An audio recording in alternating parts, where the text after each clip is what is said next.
Okay, so the biggest claim that the affirmative side is making is that patients who are terminally ill have a right to die without pain and suffering. So in reality, the question should be what to do about the pain and suffering, not let's just kill them so that they don't have pain and suffering. So euthanasia is not needed with proper palliative care. And palliative care is basically the care someone gives in order to relieve pain and suffering. And according to a study of the British Medical Association, the state of palliative care and hospice care in Holland, where euthanasia is legal, is very poor. Where euthanasia is an accepted medical solution, there is little incentive to develop programs which provide moderate effective pain control for patients. So when the emphasis is placed on euthanasia, there's less emphasis put on controlling one's pain and management, or pain and suffering, sorry. Advances in pain management now make it possible to control pain effectively in dying patients. Only rarely is it necessary to induce sleep to relieve pain or distress in the final stages of dying. And although relatively new, palliative care has made tremendous advances in the recent years, yet is still underutilized. One medical doctor has said that between 50 and 75% of cancer patients' pain is undertreated, even by specialists. So a lot of the times the doctors that treat, like the oncologists, aren't trained to properly handle pain and suffering, and that's a lot of the reason, or that's the biggest reason why they say is why euthanasia should be legalized. Let's see. He also brought up that Oregon has a lot of different rules so as to people who request euthanasia are really people who shouldn't be euthanized aren't, I guess you can say. But I found a lot of loopholes in the Oregon law, the Death with Dignity Act, and I read that 1 in 4 terminally ill patients in Oregon who opt for physician-assisted suicide have clinical depression, and many are not capable of making an informed, rational decision about ending their lives.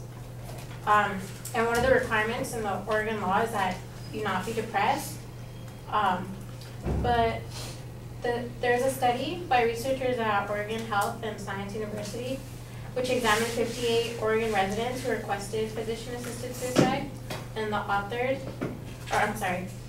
found that 25% of the patients could be defined as clinically depressed, which should render them ineligible to receive a lethal prescription. And then later on, 13 of the 58 patients were diagnosed with anxiety. And of those who ended up committing suicide, 15 were not depressed and 3 were. So Oregon is not really a good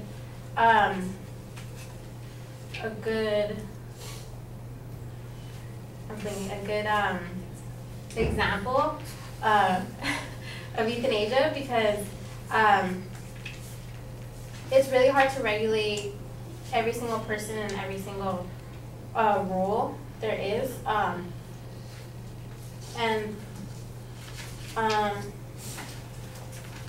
found that the even more chilling fact is that the Death with Dignity Act applies no penalties to doctors who do not report that they have prescribed drugs for the purpose of suicide.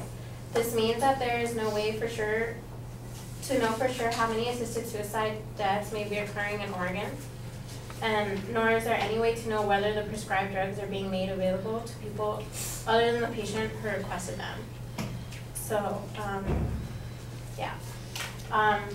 Also, I would like to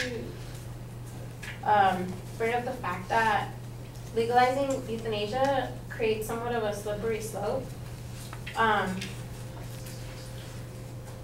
And this is demonstrated in the Netherlands, where euthanasia has been legal since the 70s. the media in the Netherlands has reported today, 25th of September 2012, that the number of euthanasia deaths in the Netherlands in 2011 increased by 18%. And there were 13 reported psychiatric patients who died by euthanasia. So it starts as, euthanasia only for people who are terminally ill, and then it goes to, once legalized for the dying who can be denied such a right. The chronically ill but not dying, pain-free patients who nonetheless feel their medical conditions leave them with no quality of life. Depressed teenagers, the mentally ill, handicapped children whose parents wish them dead. Infants with severe disabilities, where does the freedom to die end and the duty to die begin? Oregon is sliding down the same slippery slope as did the Netherlands.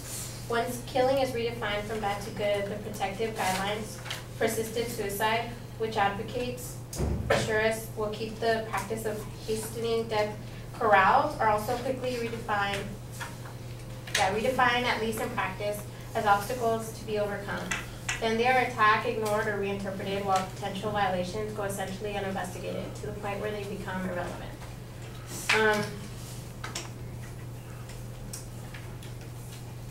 Let's see.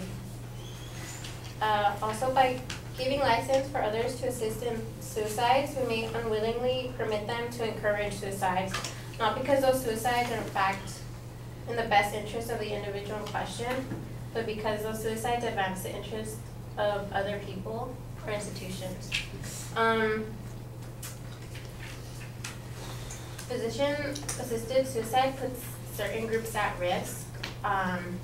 The poor, the elderly, disabled, and minorities are all at risk from undue pressure to commit physician-assisted suicide, either through direct pressure or through inadequate treatment of their pain and suffering.